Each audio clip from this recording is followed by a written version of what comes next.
In about a week, you'll be sitting down to eat with your whole family, so it's the perfect time to take great photos. Tani Dugger is the owner of Insight Photography, and she's here to help us take some better pictures. Thanks for stopping by today. Thanks so much for having me. So you have 7 tips. They're great tips, so why don't we get started? Tip number 1, take the photos early in the day. Absolutely. Especially when babies and small children, they like to play and get dirty. And if you take them earlier in the day, everyone's still happy, and it makes it much easier to get a great photo.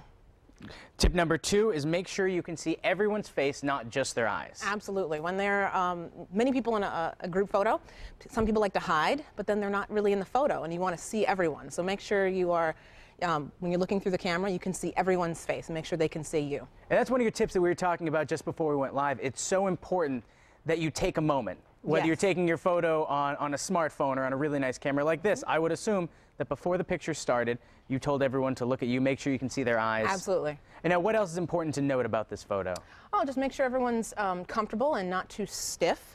Make sure everyone's relaxed, and make sure, again, the camera can see everyone. And you're right, you probably took this one earlier in the day before people went and played football outside. Absolutely. Or spilled on themselves. Absolutely. Your next tip, tip 3, is details. Yes. Pay attention to all those details. Just before you collect everyone to have in a group photo, make sure you take a second, make sure the ties are straight, make sure the hair is the way it's supposed to be, and make sure there's nothing sticking out of heads. It's always the thing. Everyone wants to take pictures in front of the fireplace. Well, clear off that mantle to make sure there's not that clutter there and things aren't sticking out of people's heads. That's true, because Photoshop is a great tool, but why use it if you don't have to? Exactly. Make the picture good the first time. That's right. Next tip, get close. Get close. Well, if the people are what's important and what you're taking a picture of, then why are we showing their feet? Unless that's what you want to take a picture of. But make sure you get nice and close. What's important is you're showing the people and maybe some connections that's happening between everyone in the photo. So do we need to see everything that's going on? Do we need to see all of the environment? Not necessarily. Exactly. So get nice and close. Because in that photo, no one cares about the people's feet or midriffs. All they care about is the baby and the loving parents. Exactly. Next tip is to get the heads on different levels.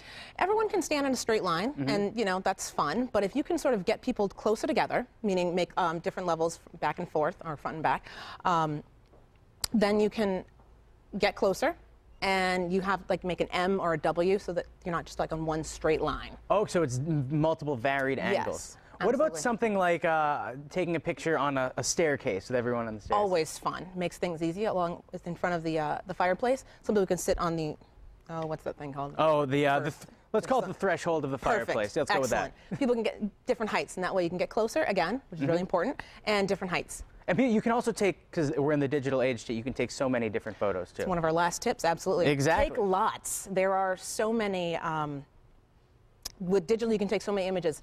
What do you have to lose? Exactly. Somebody's inevitably going to blink, twitch, move, something, look in the wrong direction.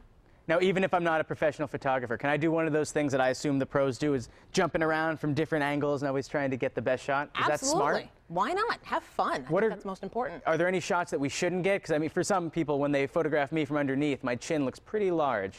Well, there is that. Whatever is closest to the camera is going to look bigger, so you want to make sure that you don't necessarily photograph from a low angle unless that's your intention. Exactly. And our last tip, which is we all need to do in our everyday lives, is posture. Posture. Oh, as we're all sitting here, I get a little... I know, I slouch too. The last thing I always tell everyone, whether it be a family photo, senior portraits, anything, before I click that shutter, posture. Lift up, you look better, you look thinner, and everyone loves that. So make sure you get that posture straight.